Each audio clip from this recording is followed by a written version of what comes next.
Hi everybody. I'm just trying to get comfy here in my chair. Not very comfortable. Hope everyone's okay this Monday evening, and welcome to my regular Monday Night Live, my new Facebook series of live solo lives, no interviews for the next few weeks, where I will be teaching you and training you on all things about resilience, about building self-esteem, confidence, and finding joy and finding the strength that you need to get along in life and in business. So when you join me, let me know that you're here. Type hashtag live, hashtag replay if you're watching on replay, or hashtag newbie. If you're new to this page of mine, just type hashtag newbie. I'd love to say hello to you. So for those of you who don't know me, who am I? Well, I'm Tish Hawken, and I'm a self-esteem and resilience coach, and I specialise with working with women who wish to discover their confidence, their inner strength, which will then lead to their success, whatever success means to them, whether in life or in business. I specialise with ladies who work in business, especially online businesses, and so that's what I do. And tonight's subject, we're going to be talking about patience. So patience is something that we need to develop if we're going to have an easier life. That's a fact. But before I just go into that, I just want to tell you that the lighting, this is my new office. So those of you probably know, I've moved over to Abu Dhabi just over 3 weeks ago. This is my new office here in my home in Abu Dhabi.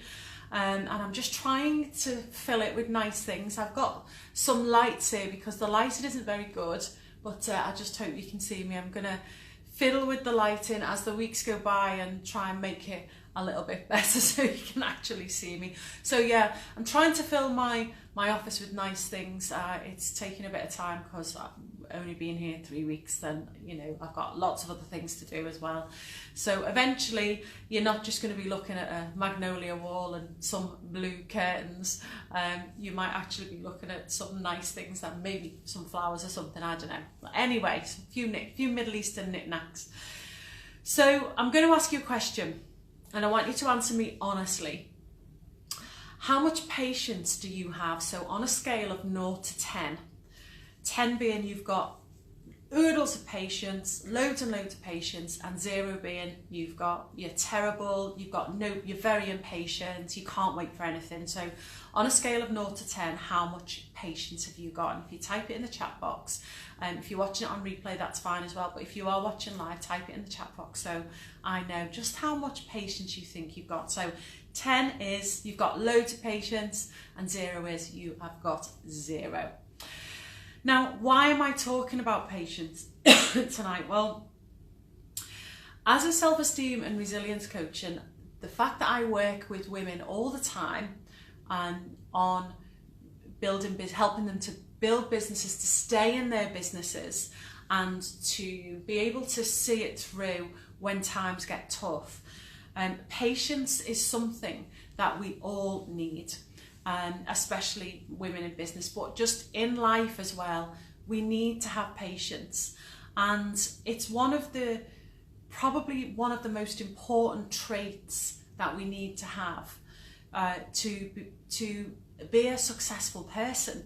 What I find is that in life, with my clients, and also what I see on social media as well, is that people aren't prepared to wait anymore. People haven't got the skill of patience anymore.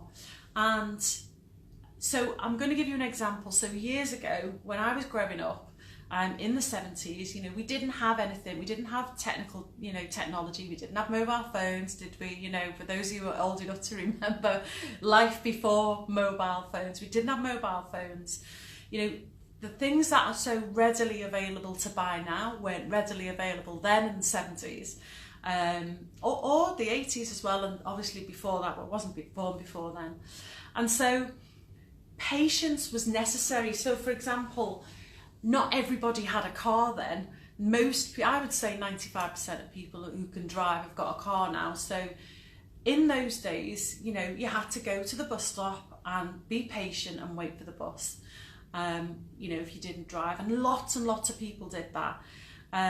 Also, you know, at Christmas, take Christmas for example. So, you know, the kids would know that Christmas was a really magical time. When I was a child, Christmas was magical, and you know, we would wait for it with such anticipation, because we knew, and I knew, that I wouldn't get any other presents at any other time of the year. I don't know about you, if you relate to this, let me know, but I wouldn't get presents at any other time of the year. So you know, Christmas was magical. So when it came around, the kids were so excited because they knew they'd be getting these presents, and it was probably the only time of the year, unless their birthday was in another month. Mine happened to be on Christmas Day, so it was really just once a year that I got presents. So I would wait all year for this day, you know, to get Christmas presents. And also, if you think about the past, you know, before mobile phones, there was only, you know, if you wanted to call somebody and you were out, you weren't in the house, you had to go to a phone box, you know, and if somebody was in that phone box, you'd have to wait outside until they finished. So in those days, in excuse me, in times gone by, we learned to be patient. We had to be patient. It was the normal. Well, now it's different. Now so many people struggle with patience. So for instance, things are much more readily available now. So things like, you know, food, that the abundance of food and the abundance of, you know, sweets and chocolate. Again, when I was younger, you know, it was such a rare treat to get some sweets, but now, you know, we can buy sweets every day. You know, there's an abundance of everything. Lots of us have got cars, so we don't have to wait to go anywhere. We don't have to walk to the bus stop, then wait 20 minutes for the bus, then get on the bus and wait to pick everybody else up. We just get in the car and we go to where we're going. And, you know, communication. If we want to talk to somebody, we don't have to wait till somebody's finished on the phone, whether it's in the house or outside. All we do is just send them a text message, you know, or a WhatsApp message. And there we have the communication. So we don't really have to wait for anything anymore. And so the impact it's having on people is that they don't know how to be patient for things, and especially children. So children are being born into this lifestyle where, on the whole, they don't have to wait for things. I know that obviously when you're parenting, you know, like me, you do try and make your children wait for some things, but I think compared to days gone by, they don't have to wait as much. I think that's a fair assumption to say. So if I go back to the women that I work with mostly, which is women who are running businesses either on or offline, it's really, really important that they develop patience. Now, I often get clients that come to me, and they come to me because, especially if they're just starting out a business by themselves, they come to me, some of them saying that it's not working,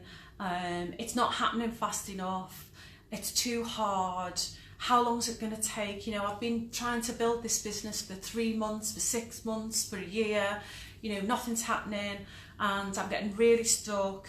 And I also see it on social media, so that some of the groups that I belong to, you know, you'll often see people posting saying, oh, I'm having a really down day because I've been working really hard at building this business and nothing's happening.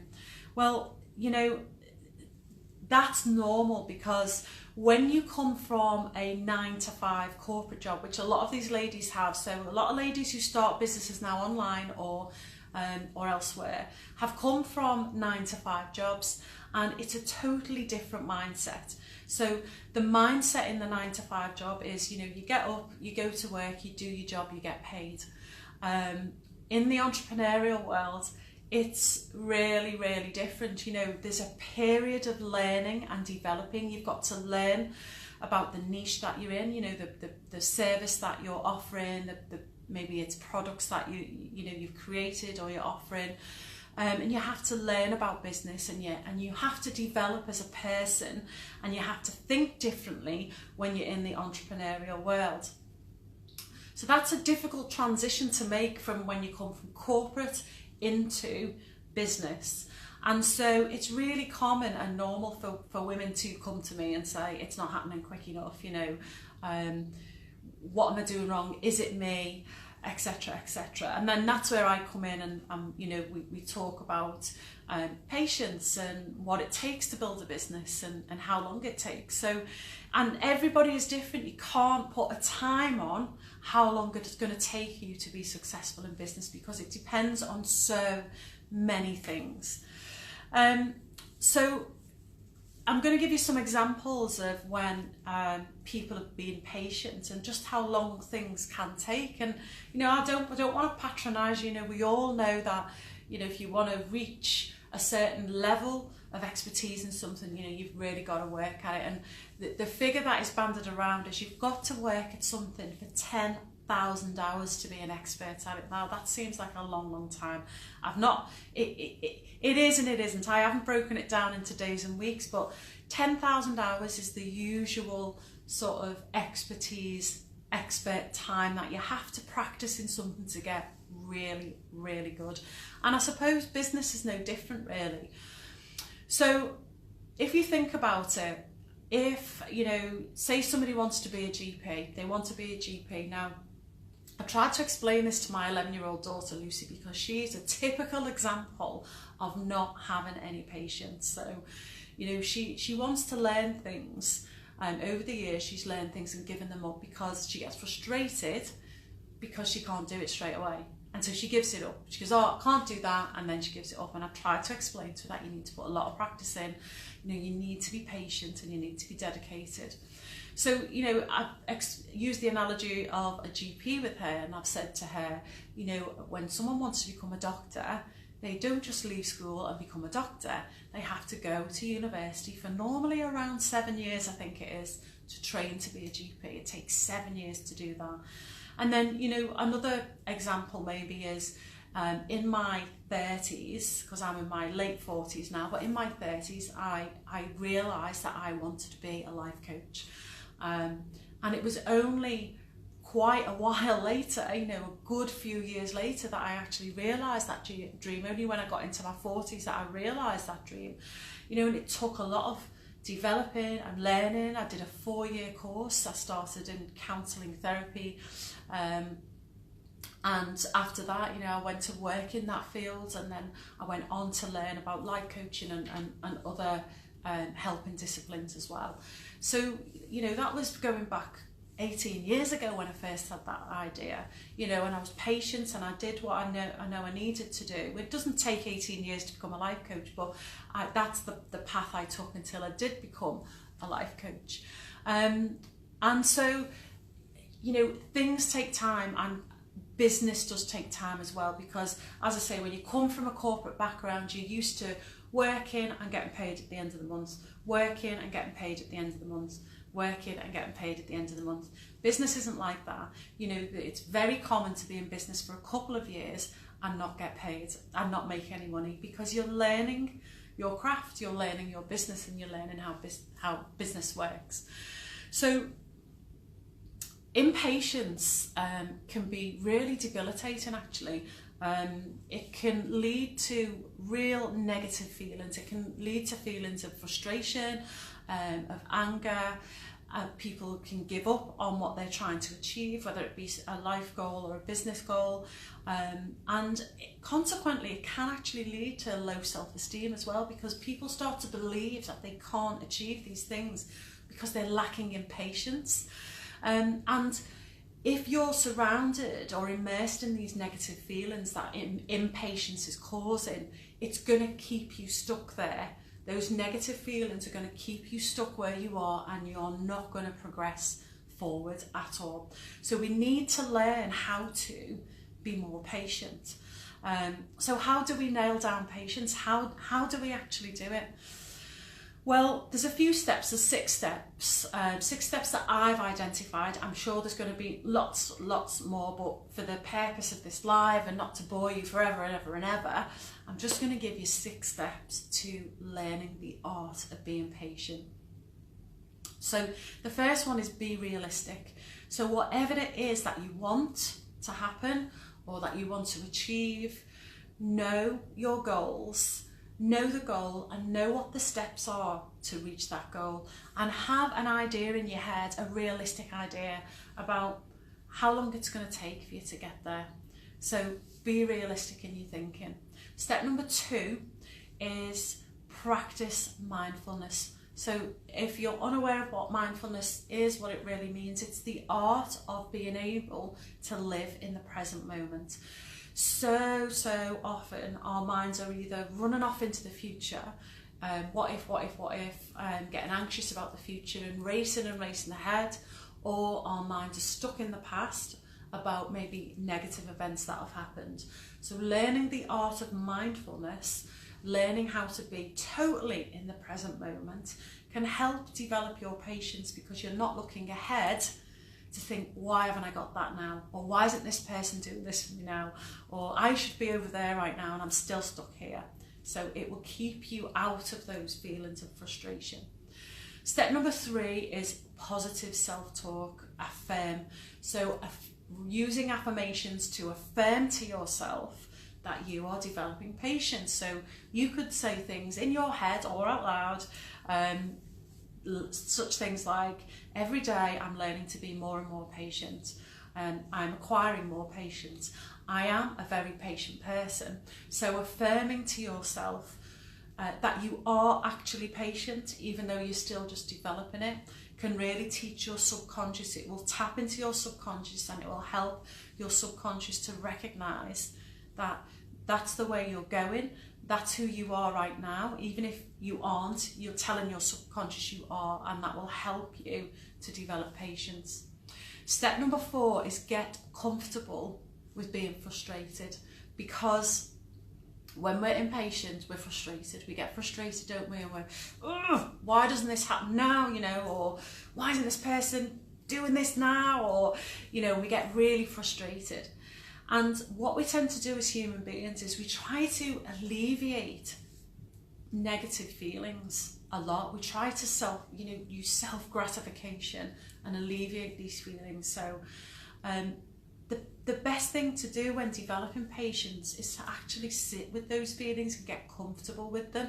Because what we can do is, if we're impatient and we're feeling frustrated or we're feeling angry, we can then make impulsive decisions to get ourselves out of those feelings.